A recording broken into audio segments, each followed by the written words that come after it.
Hello दोस्तों, आप सभी का हमारे एजुकेशन संग्राम इलेक्ट्रीशियन चैनल में आप सभी का स्वागत है। दोस्तों, आपका यह question UP PCL TG2, UP आर्मिनल टीजी2, आईटीआई इलेक्ट्रीशियन वस्तुनिष्ठ क्वेश्चन है दोस्तों। और दोस्तों, आपका यह क्वेश्चन इंटरव्यू क्वेश्चन है और कम्पिटेटिव एग्जाम के लिए बेस्ट क्वेश्चन है। दोस्तों, आपका यह वीडियो कम्पिटेटिव एग्जाम के लिए बेस्ट होने वाले हैं। और दोस्तों, इसमें कुछ question UP PCL JE, UP आर्मिनल जेई के लिए एडवांस क्वेश्चन है। और दोस्तों, आपका ये compulsory UP PCL TG2, UP आर्मिनल टीजी2, आईटीआई वस्तुनिष्ठ क्वेश्चन के लिए दोस्तों आपका यह कम्पिटेटिव एग्जाम के लिए बेस्ट क्वेश्चन है। और दोस्तों, आप हमारे चैनल को अपने दोस्तों को भी शेयर कर दीजिए। आप भी चैनल को सब्सक्राइब कर लेंगे और वीडियो को लाइक भी कर देंगे दोस्तों। और दोस्तों, चैनल को जरूर से सब्सक्राइब कर लेंगे, जिससे कि वीडियो को नोटिफिकेशन आपके ये क्वेश्चन का मिलता रहेगा। जैसे ही आपको क्वेश्चन प्रोवाइड किया जाएगा तो आपको नोटिफिकेशन जाएगा, आपको क्वेश्चन मिलने वाले हैं कम्पिटेटिव एग्जाम के लिए।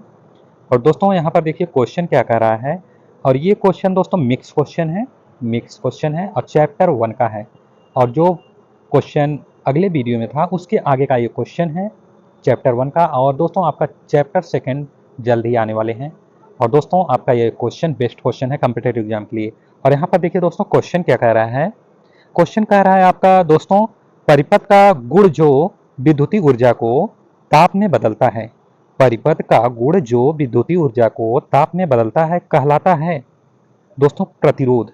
जो परिपथ ऐसा एक प्रतिरोध है जो विद्युतीय ऊर्जा को क्या क्या करता है दोस्तों, प्रतिरोध ताप में बदलता है। ऑप्शन ए आपका करेक्ट आंसर है। आपका नेक्स्ट क्वेश्चन है, किसी चालक में दोस्तों, ये वीडियो आज की थोड़ी बड़ी होने वाली है क्योंकि इसमें एक क्वेश्चन आया हुआ है, वो आपको डिफाइन किया जाएगा। ये क्वेश्चन दोस्तों जो आया हुआ है आपके लिए बेस्ट क्वेश्चन है, वहाँ पर डिफाइन किया गया है कि कौन कौन सी चीज़ें क्या चीज़ हैं। और दोस्तों, आपका एक क्वेश्चन था, एक सूत्र था, आपका क्वेश्चन सूत्र था। वहाँ पर दोस्तों कुछ मिस्टेक हो गया है। आप हमसे हमसे मिस्टेक क्या हो गया है कि वहाँ पर जो ए है वो समानांतर परिपथों की संख्या है, एम्पियर नहीं है। इसको आप नोट कर लेंगे। 198 वीडियो का नंबर है, जो पार्ट 198 और 27वां क्वेश्चन है। 27वां क्वेश्चन है, इसे आप नोट करेंगे दोस्तों।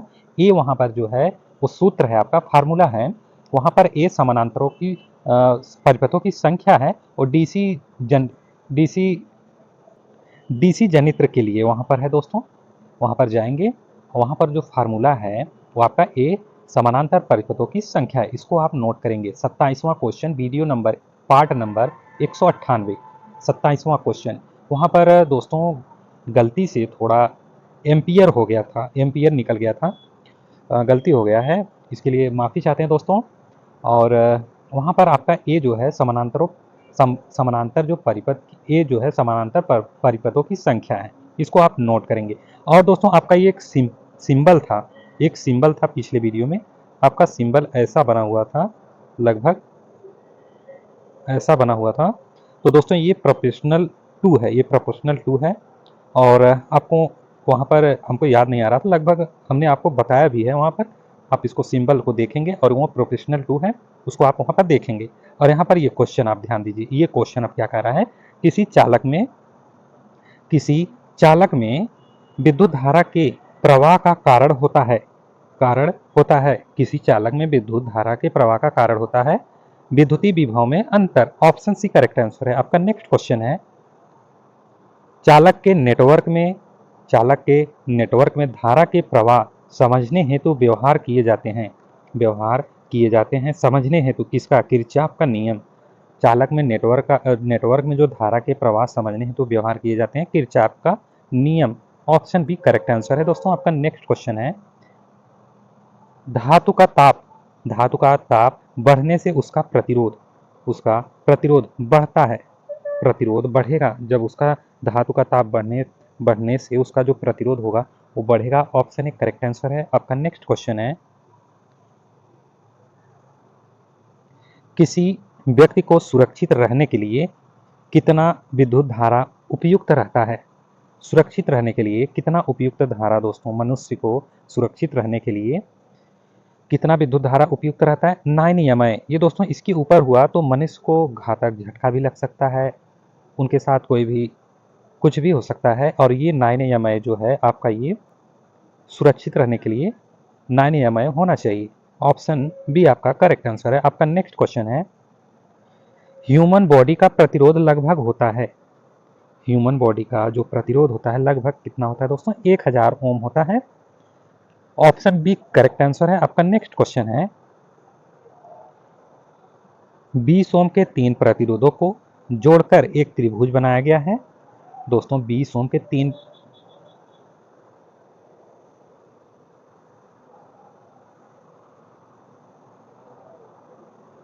ये प्रतिरोध है और आपका ये 20 ओम है।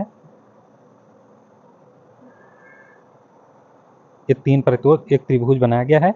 किन्हीं दो छोरों पर कुल प्रतिरोध क्या होगा? दो छोर पर प्रतिरोध बताइए दोस्तों क्या होगा? दो छोरों पर कुल प्रतिरोध क्या होगा? दोस्तों आपका कुल प्रतिरोध 40/3 40/3 40/3 ओम होगा। ऑप्शन डी करेक्ट आंसर है। ऑप्शन डी करेक्ट आंसर है। आपका नेक्स्ट क्वेश्चन है यदि 10 ओम के 4 प्रतिरोध को 10 ओम के 4 प्रतिरोध को एक वर्ग बनाया जाता है तो वर्ग के किन्हीं एक भुजा के दो छोरों पर कुल प्रतिरोध क्या होगा? कुल प्रतिरोध क्या होगा दोस्तों? 15/2 ओम होगा। ऑप्शन बी आपका करेक्ट आंसर है। ऑप्शन बी आपका करेक्ट आंसर है दोस्तों। आपका नेक्स्ट क्वेश्चन है निम्न में से कौन सा गलत है? इसमें आपको बताना है कि कौन सा गलत है।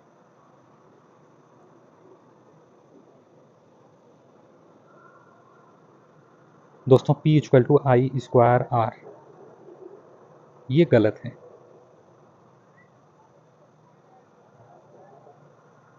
Option D. दोस्तों इस क्वेश्चन को आप देखेंगे ये सही है या गलत, इस क्वेश्चन को आप देखेंगे, इसको आप मिलाएंगे दोस्तों और कमेंट बॉक्स में कमेंट करके बताएंगे ये क्वेश्चन सही है कि गलत है। इस क्वेश्चन को आप ध्यान देंगे दोस्तों, कंपलसरी इस क्वेश्चन को ध्यान देंगे। कॉम्पिटिटिव एग्जाम के लिए बेस्ट क्वेश्चन है क्योंकि कंफ्यूजन क्रिएट करने वाला क्वेश्चन आपका एग्जाम में जरूर पूछेगा। कंफ्यूजन को आप क्लियर करिए और इसको कमेंट बॉक्स में आप कमेंट करके बताइएगा। ये previous year question, new question और दोस्तों आपके कॉम्पिटिटिव एग्जाम के लिए बेस्ट क्वेश्चन है।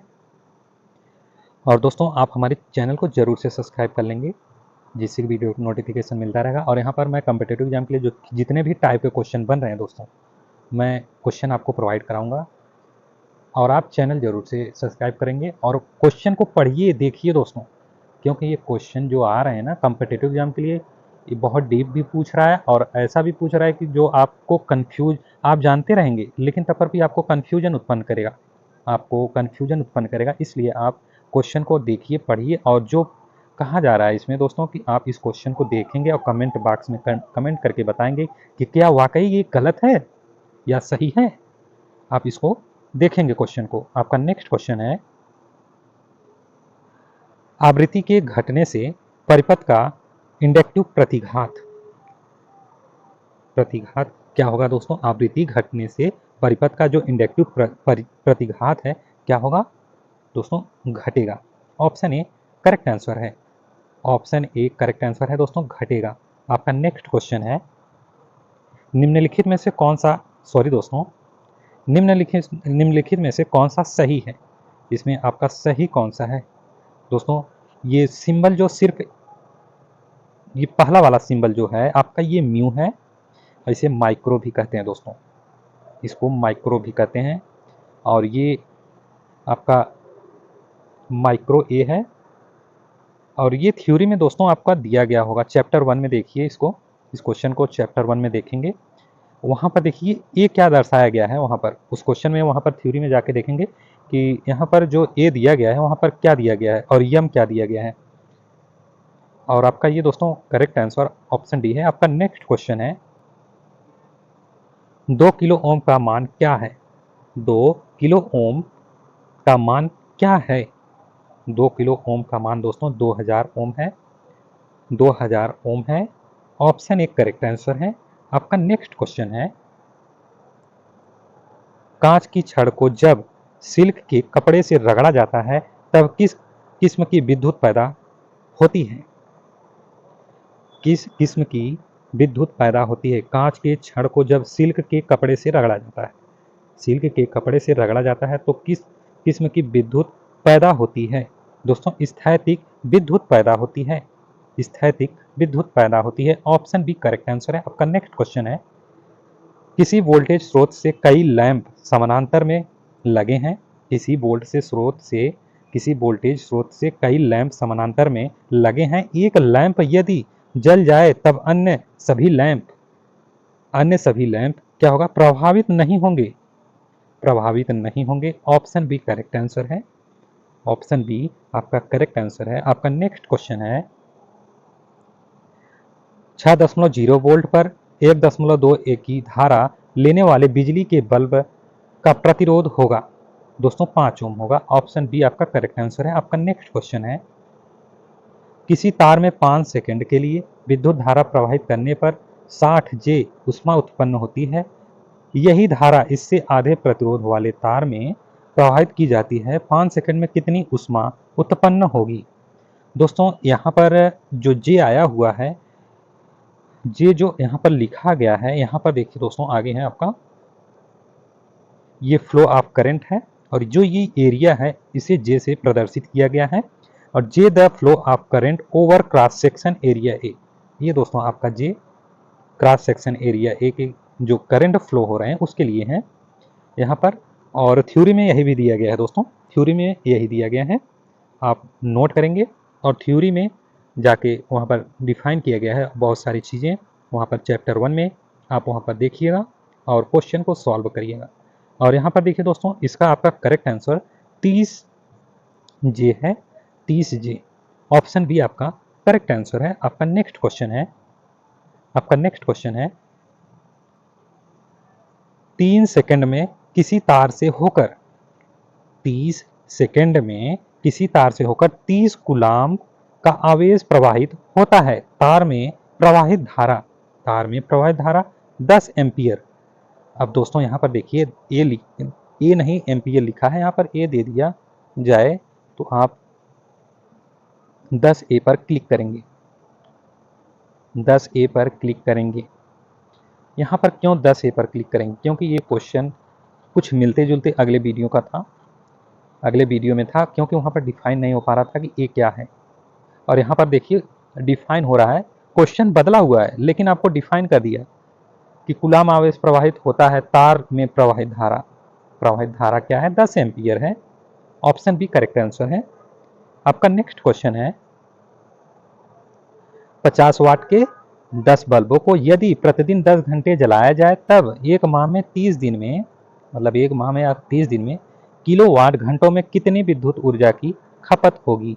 कितनी खपत होगी दोस्तों, ये क्वेश्चन शायद आ चुका है। 150, 150, 150। ऑप्शन डी करेक्ट आंसर है। आपका नेक्स्ट क्वेश्चन है, 5 एम एच, 4.3 एम एच और 0.6 एम एच के 3 प्रत्येक समानांतर में लगे हैं। सॉरी दोस्तों, 3 प्रेरक समानांतर में लगे हुए हैं। कुल प्रेरकत्व क्या होगा, कुल प्रेरकत्व क्या होगा दोस्तों। 5 एम एच है, 4.3 एम एच है और 0.6 एम एच के 3 प्रेरक समानांतर में लगे हैं। कुल प्रेरक क्या होगा दोस्तों। आपका करेक्ट आंसर 0.6 एम एच से कम। ऑप्शन डी करेक्ट आंसर है। आपका नेक्स्ट क्वेश्चन है, प्रतिरोध का यथार्थ मान मापने के लिए निम्नलिखित में से किस विधि का प्रयोग किया जाता है। ब्रिज स्टोन ब्रिज दोस्तों विधि का प्रयोग किया जाता है। ऑप्शन डी करेक्ट आंसर है। आपका नेक्स्ट क्वेश्चन है, लेंज नियम निम्नलिखित में से संरक्षण के नियम का परिणाम है। लेंज नियम निम्नलिखित के संरक्षण के नियम का परिमाण है।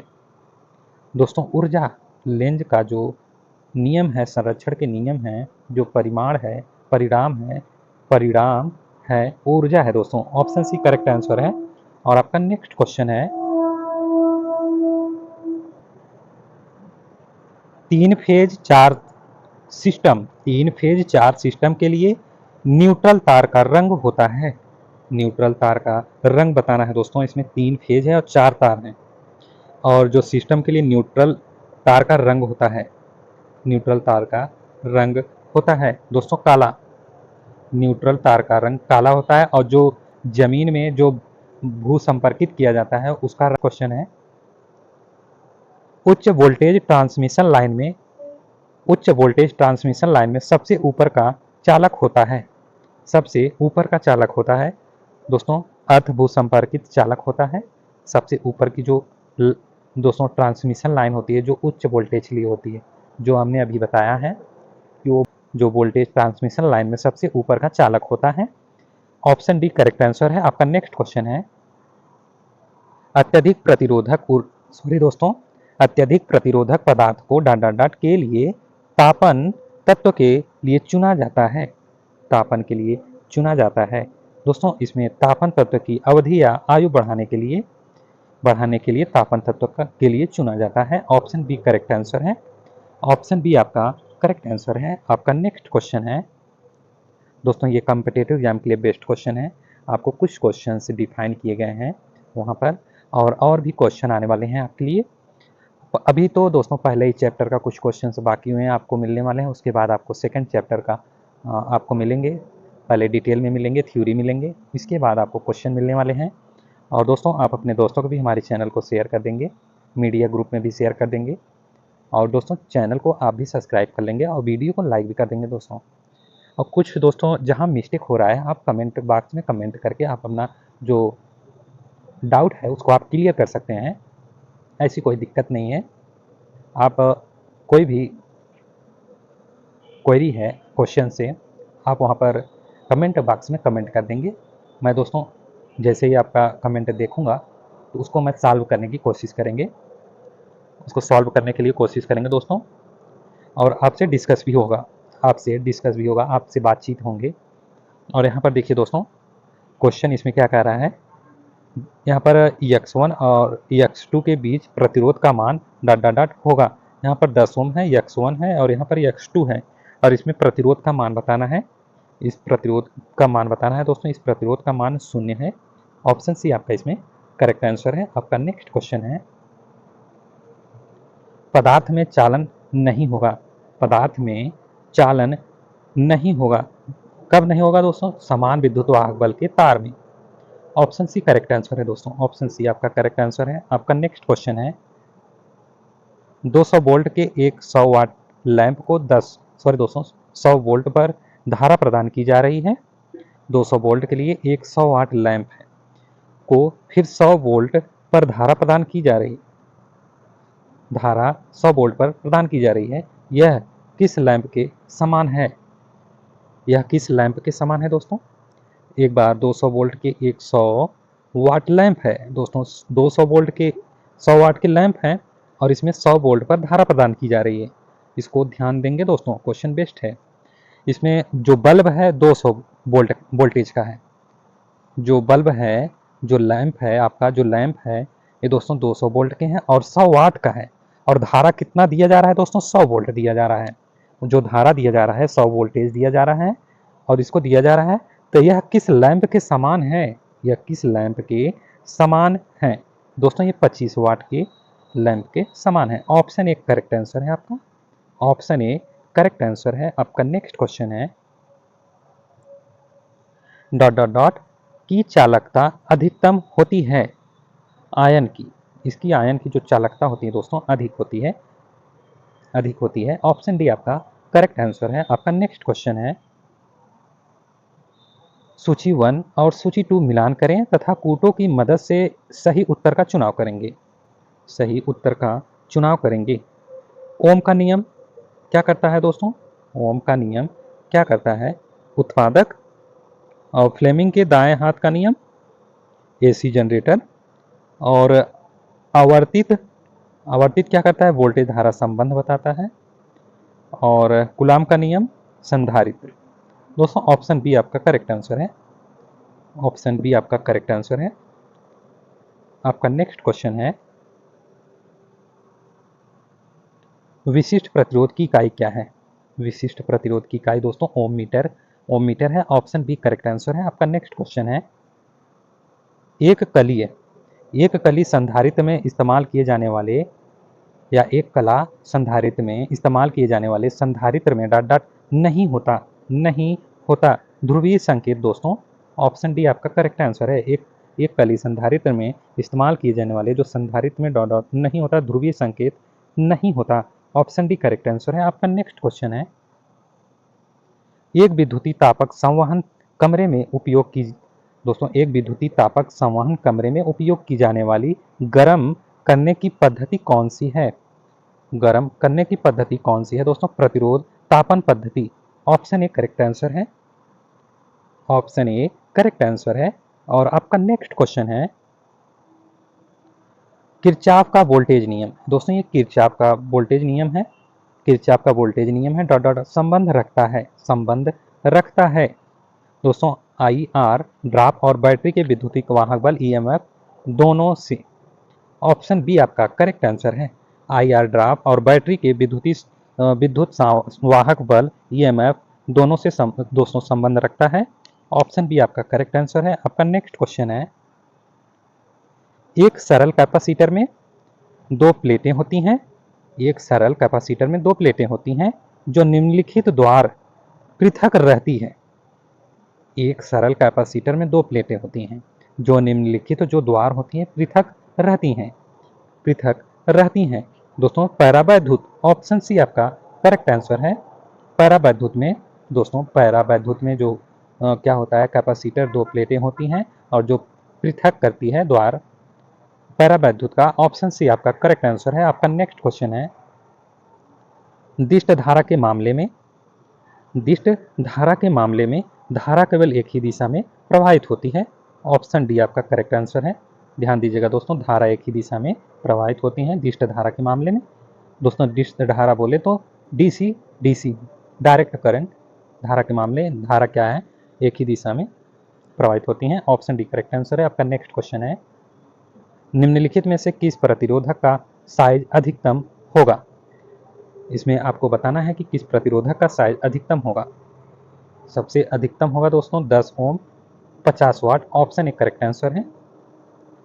सबसे अधिक होगा 10 ओम 50 वाट। ऑप्शन ए करेक्ट आंसर है। आपका नेक्स्ट क्वेश्चन है, आदर्श करंट स्रोत हैं, आदर्श करंट स्रोत हैं, आंतरिक चालकता शून्य होती है। ऑप्शन ए करेक्ट आंसर है दोस्तों। ऑप्शन ए करेक्ट आंसर है। आपका नेक्स्ट क्वेश्चन है, निम्नलिखित में से किस बल्ब का प्रतिरोध सबसे कम होगा? प्रतिरोध इसमें बताना है कि सबसे कम होगा। किस बल्ब का सबसे प्रतिरोध कम होगा? दोस्तों आपका सबसे कम प्रतिरोध 115 वोल्ट और 100 वाट। ऑप्शन डी आपका करेक्ट आंसर है। ऑप्शन डी करेक्ट आंसर है। आपका नेक्स्ट क्वेश्चन है, 10 मिलियन ओम 10 मिलियन ओम निम्न में से किसके बराबर हैं? किसके बराबर हैं? 10 मिलियन ओम किसके बराबर है दोस्तों? 10 मिलियन 10 यम ओम। दोस्तों यहाँ पर देखिए, आपका पहला करेक्ट आंसर है। ऑप्शन ए करेक्ट आंसर है। इसके बराबर होगा। ध्यान दीजिएगा कैसे लिखा जाएगा 10 मिलियन। यहाँ पर देखिए दोस्तों, आपका ऑप्शन ए करेक्ट आंसर है। आपका नेक्स्ट क्वेश्चन है, धारिता कैपेसिटेंस की इकाई है।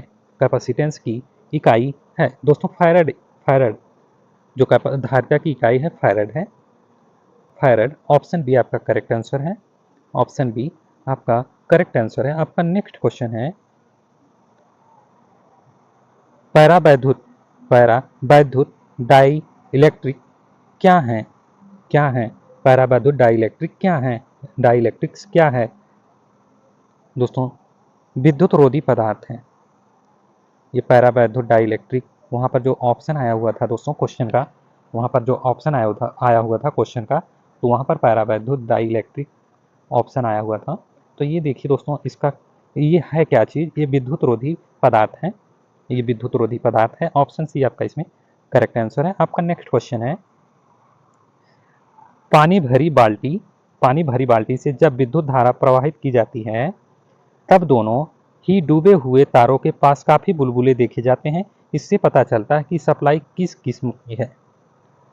इससे पता चलता है कि सप्लाई किस किस्म की है दोस्तों। ये दिष्ट धारा। ऑप्शन बी आपका करेक्ट आंसर है। इसे डीसी भी कहते हैं दोस्तों, दिष्ट धारा को डीसी भी कहते हैं। ध्यान दीजिएगा, ऑप्शन बी करेक्ट आंसर है। आपका नेक्स्ट क्वेश्चन है, संधारित्र लगाने का सबसे उपयुक्त स्थान है। संधारित्र लगाने का सबसे उपयुक्त स्थान है दोस्तों, सबसे उपयुक्त स्थान प्रेरक भार के टर्मिनलों पर। प्रेरक भार के टर्मिनलों पर। ऑप्शन सी करेक्ट आंसर है दोस्तों। इस पर आपका दोस्तों क्या होगा, संधारित्र लगाने सबसे उपयुक्त स्थान है। ऑप्शन सी करेक्ट आंसर है आपका। नेक्स्ट क्वेश्चन है, आईएस कोड के अनुसार अर्थिंग तार का रंग डॉट डॉट होता है। दोस्तों ये न्यू क्वेश्चन, बेस्ट क्वेश्चन है। आपसे इंटरव्यू क्वेश्चन में पूछ लेगा कि आईएस के अनुसार अर्थिंग तार का रंग, कोड के अनुसार अर्थिंग तार का रंग होता है दोस्तों। आईएस कोड के अनुसार जो अर्थिंग तार होगा वो हरा होगा, आईएस कोड के अनुसार अर्थिंग तार का जो रंग होगा दोस्तों, वहाँ ब्लू नहीं होगा, वो ग्रीन होगा, हरा होगा। क्वेश्चन में आया हुआ है आईएस कोड के अनुसार जो अर्थिंग तार होगा दोस्तों वो हरा होगा, ग्रीन होगा, ब्लू नहीं होगा, ग्रीन होगा। ऑप्शन डी करेक्ट आंसर है आपका। नेक्स्ट क्वेश्चन है, बीआईएस का तात्पर्य है, बीआईएस का तात्पर्य है दोस्तों bureau of Indian standards. Option B आपका करेक्ट आंसर है। ऑप्शन बी आपका करेक्ट आंसर है आपका। नेक्स्ट क्वेश्चन है, विद्युतीय उपकरण में किस वर्ग का आग, क्लास ऑफ फायर, लगती है विद्युतीय उपकरण में। दोस्तों इसके लिए मैं तो आपको डिफाइन करने के लिए क्वेश्चन वहाँ पर डिफाइन करने के लिए थ्योरी भी लाया हूँ, लेकिन दोस्तों इसमें वर्ग सी नहीं दिखाई दे रहा है। वर्ग सी नहीं दिखाई दे रहा है, इस कारण दोस्तों हमें आपका ऑप्शन टिक करना पड़ेगा, ऑप्शन डी, वर्ग डी आग। और मैं इसके बारे में डिफाइन करने वाला हूँ। आपका यहाँ से स्टार्ट होता है डिफाइन करने के लिए। बिजली की तारों में लगी आग, ध्यान दीजिएगा दोस्तों, बिजली की तारों में लगी आग क्लास सी की आग है, और यह आग बिजली के उपकरणों जैसे कि तारों, सर्किट ब्रेकर, इलेक्ट्रिक उपकरणों से लगती है। क्लास सी की आग की पहचान इन बातों से होती है, जलने की गंध, चिंगारी या आर्किंग। चिंगारी का मतलब दोस्तों आर्किंग होता है, आर्किंग का मतलब चिंगारी होता है। बिजली के उपकरणों के पास लपटे जहरीला धुआं और गैसें। आपका आगे है दोस्तों, गैसें। इस तरह की आग के कुछ कारण दोषपूर्ण वायरिंग हो सकता है, ओवरलोडेड सर्किट, मतलब दोस्तों ओवरलोडेड मतलब भार अधिक हो सर्किट, खराब विद्युत उपकरण, विद्युत उपकरणों के अनुचित तरीके से इस्तेमाल करना, विद्युत उपकरणों की सही तरह से देखभाल न करना। अब आगे है दोस्तों, बिजली की आग को बुझाने के लिए अग्निशामक यंत्र का इस्तेमाल किया जाता है। अग्निशामक यंत्र की रेटिंग इस तरह की आग को बुझाने के लिए सही होनी चाहिए। आवासीय इस्तेमाल के लिए अग्निशामक यंत्रों पर ABC दोस्तों, यहाँ पर देखिए दोस्तों, आवासीय इस्तेमाल के लिए अग्निशामक यंत्रों पर ABC अग्निशामक लेवल होता है, ABC अग्निशामक लेवल होता है। लेकिन यह जरूरी है कि यह विद्युत आग को बुझाने के लिए सही हो। अगर अग्निशामक यंत्र पर क्लास सी या ABC का चिन्ह नहीं है तो उसमें मौजूद तरल पानी की तरह काम कर सकता है और बिजली का झटका लगने का खतरा हो सकता है। आपका नेक्स्ट है, यहाँ पर देखिए दोस्तों, नेशनल फायर प्रोटेक्शन एसोसिएशन यहाँ पर देखिए दोस्तों NFPA के पास प्रत्येक अग्नि वर्ग का क्या शामिल है, इसके लिए दिशा निर्देश है। और यह भी बताया गया है कि प्रत्येक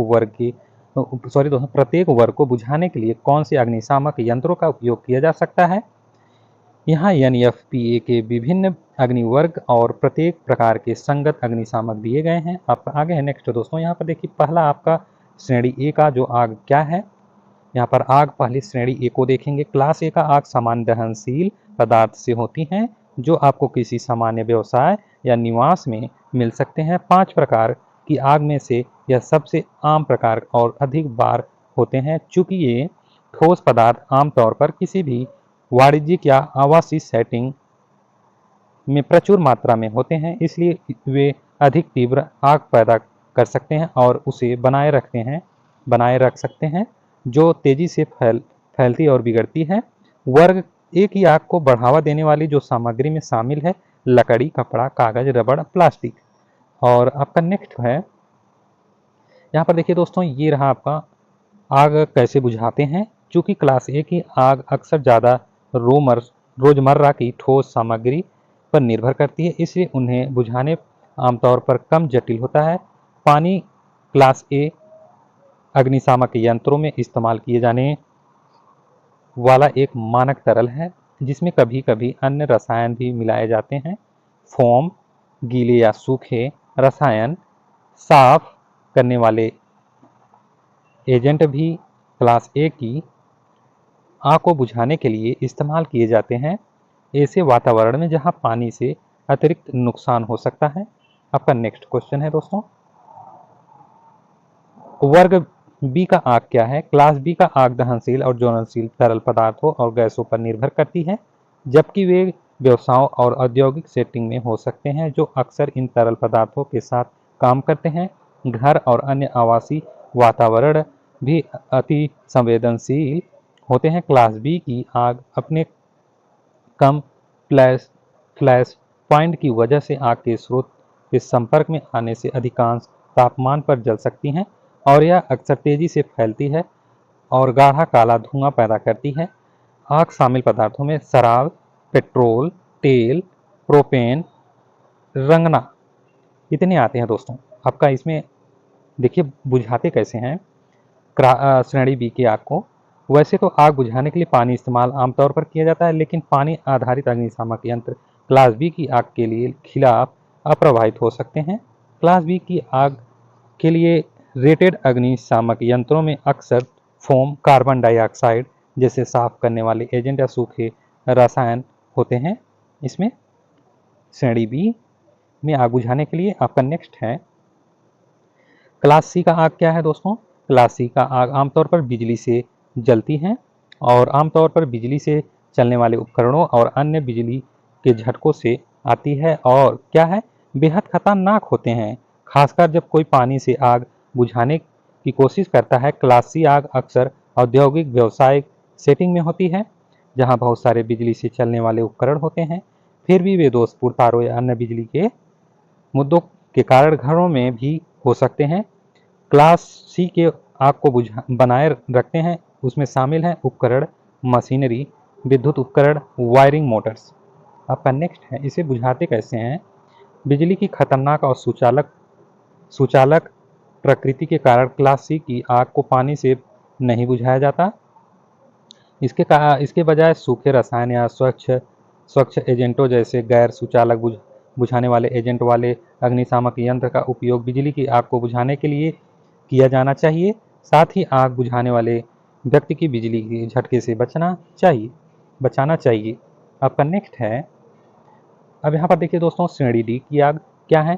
क्लास डी की आग ईंधन के लिए दहनशील धातुओं पर निर्भर करती है, इसलिए वे अक्सर प्रयोगशालाओं, औद्योगिक व्यवसायों, विनिर्माण सुविधाओं में होती हैं। जब इन सामग्रियों को ऐसी प्रक्रियाओं में संभाला जाता है जिसके परिणाम स्वरूप धूल, छीलन या गुच्छे निकलते हैं, तो आग लग सकती है और जलने पर फैल सकती है। धुएं जो वर्ग डी आग के बढ़ावा दे सकते हैं, उसमें शामिल है magnesium, sodium, lithium, aluminium, titanium. दोस्तों इसको पढ़ेंगे और यहाँ पर देखिए दोस्तों, आपका ये कैसे बुझा रहे हैं, कैसे बुझाते हैं। पानी और अन्य समान रूप से इस्तेमाल किए जाने वाले बुझाने वाले एजेंट आमतौर पर क्लास डी की आग के खिलाफ अप्रभावी होते हैं। आग बुझाने के लिए पानी का उपयोग करने से वे अधिक तीव्र और खतरनाक हो सकते हैं। इसके बजाय क्लास डी की आग को बुझाने के लिए सूखे पाउडर रसायनों वाले बुझाने वाले यंत्र का उपयोग किया जाना चाहिए। आपका नेक्स्ट है,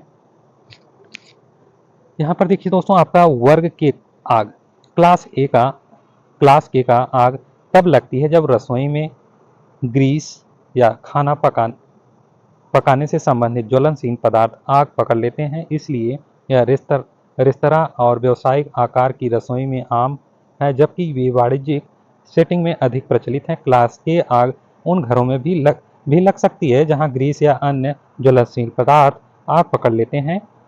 इसमें शामिल खाना पकाने की सामग्री में है ग्रीस, तेल, खाना पकाने की वसा। आपका नेक्स्ट है, इसे बुझाते कैसे हैं? चूंकि पानी उन्हें और भी बदतर बना सकता है, इसलिए क्लास के की आग को दबाने और ठंडा करने के लिए गीले रसायनों से उपचारित किया जाना चाहिए। क्लास के अग्निशामक यंत्र आमतौर पर गीले रासायनिक एजेंटों का उपयोग करते हैं, जिसमें पोटेशियम या अन्य क्षारीय मिश्रण होते हैं, जो आग को बुझाने वाली झागदार परत बनाते हैं। आपका नेक्स्ट है, यह पहचानना कि कौन सी अग्नि श्रेणी आपके व्यवसाय के लिए सबसे बड़ा खतरा है, जितना जितना लगता है उससे कहीं अधिक चुनौतीपूर्ण है, और सुनिश्चित करना है कि आप प्रत्येक श्रेणी के लिए उचित अग्नि सामग्री सुनिश्चित करें, और कठिनाई की एक और परत जो कर्मचारियों और ग्राहकों को जोखिम से डालती है के साथ, या फिर टेक्नोलॉजी के साथ आप यह जानकर सुनिश्चित कर सकते हैं आप व्यवसाय सबसे खराब स्थिति के लिए तैयार हैं। हमारे सेवा तकनीकी आपकी इमारत की अग्नि सेटिंग का आकलन कर सकते हैं, फायर अलार्म सिस्टम के लिए एक व्यापक योजना विकसित कर सकते हैं, और रोकथाम सुरक्षा दमन तत्वों के लिए लागू कर सकते हैं। आपका नेक्स्ट आप क्वेश्चन है दोस्तों, आईई नियम होते हैं, आईई नियम होते हैं के लिए, आईई नियम किसके लिए होते हैं दोस्तों? सुरक्षा, अच्छा पावर जनरेशन। आईई नियम, आईई नियम क्या कहता है? सुरक्षा और अच्छा पावर जनरेशन, अच्छा पावर जनरेशन, ए और बी दोनों। ऑप्शन सी आपका करेक्ट आंसर है। आपका नेक्स्ट क्वेश्चन है, अगर वोल्ट मीटर एसी लाइन में जोड़ा जाए, वोल्ट मीटर एसी लाइन में जोड़ा जाए तब कौन सा कनेक्शन समर्थ होगा? कौन सा कनेक्शन समर्थ होगा दोस्तों? पैरेलल। अगर वोल्टेज को एसी लाइन में जोड़ा जाए तब कौन सा कनेक्शन समर्थ होगा? पैरेलल। पैरेलल ऑप्शन एक करेक्ट आंसर है। आपका नेक्स्ट क्वेश्चन है, पैरावैद्युत डाई इलेक्ट्रिक्स क्या है? डाई इलेक्ट्रिक्स, ये क्वेश्चन आया हुआ है दोस्तों, ये फिर से रिपीट हुआ क्योंकि क्वेश्चन 2-3 बार पूछे गए एग्जाम में क्वेश्चन है। ये विद्युत रोधी पदार्थ हैं। ऑप्शन सी आपका करेक्ट आंसर है। आपका नेक्स्ट क्वेश्चन है, नीचे दिए गए विकल्पों में से विद्युत विभव इलेक्ट्रिक पोटेंशियम की सही इकाई चुने। इलेक्ट्रिक पोटेंशियम की सही इकाई चुने दोस्तों। आपका इसमें आपका क्या होगा? विद्युत विभव इलेक्ट्रिक पोटेंशियम की सही इकाई चुने दोस्तों। ऑप्शन डी आपका करेक्ट आंसर है, वोल्ट। नीचे दिए गए विकल्पों में जो विद्युत विभव है वोल्ट्स है। ऑप्शन डी आपका करेक्ट आंसर है। आपका नेक्स्ट क्वेश्चन है, शुष्क परिस्थितियों में मानव शरीर का प्रतिरोध क्या होगा? शुष्क परिस्थितियों में मानव शरीर का प्रतिरोध क्या होगा?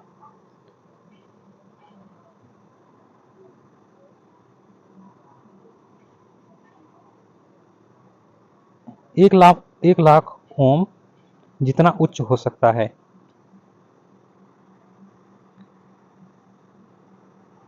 1 लाख ओम जितना उच्च हो सकता है दोस्तों। शुष्क परिस्थितियों में मानव शरीर का जो होगा, प्रतिरोध क्या होगा? 1 लाख ओम जितना उच्च हो सकता है। ऑप्शन सी आपका करेक्ट आंसर है। आपका नेक्स्ट क्वेश्चन है, एक बैटरी को 20 ओम के प्रतिरोध से जोड़ा जाता है।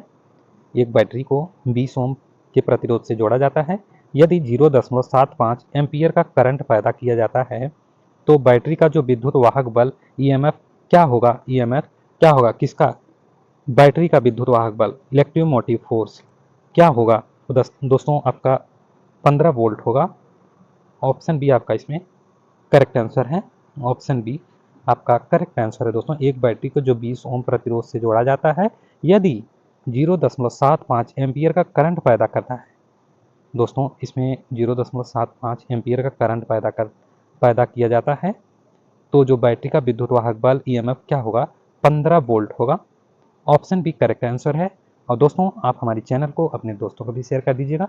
आप भी चैनल को सब्सक्राइब कर लेंगे और वीडियो को लाइक भी कर देंगे दोस्तों। मैं कम्पिटेटिव एग्जाम के लिए आपके लिए क्वेश्चन लाता रहूँगा। Thank you so much guys, thank you so much.